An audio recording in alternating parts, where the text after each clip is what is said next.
વડોદરામાં વધુ એક લવ જેહાદનો કિસ્સો સામે આવ્યો। સગીરાને લગ્નની લાલચ આપી અને તેના પર દુષ્કર્મ આચરવામાં આવ્યું। સાહેલ પઠાણ સહિત 3 વિધર્મીઓની ધરપકડ કરવામાં આવી છે। સાહેલ સગીરાને ધર્મ પરિવર્તન કરવા માટે દબાણ પણ કરતો હતો।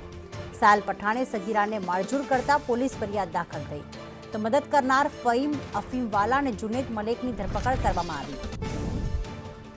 કુણાલ અમારી સાથે જોડાઈ ગયા છે। કુણાલ, આ સગીરા કઈ રીતે આ વિધર્મીઓના સંપર્કમાં આવી હતી? કેટલા સમયથી તેને તે મારઝૂડ કરતો હતો અને ધર્મ પરિવર્તન માટે દબાણ કરતો?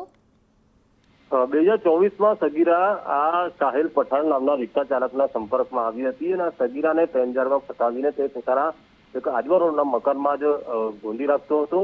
પરંતુ સમય જતાં આખરે આ સગીરાને તે ધર્મ પરિવર્તન માટે દબાણ કરતો હતો અને મારઝૂડ કરતો હતો। જોકે આ મારઝૂડની ઘટનાઓ વધી જવા પામી હતી, જેથી આ સગીરાએ આખરે કપૂરા પોલીસ મથકે ફરિયાદ નોંધાવી હતી।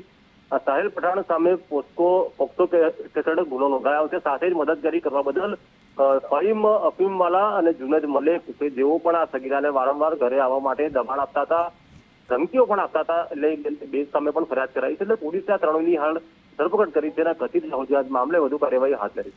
આભાર કુણાલ તમામ વિગતો માટે।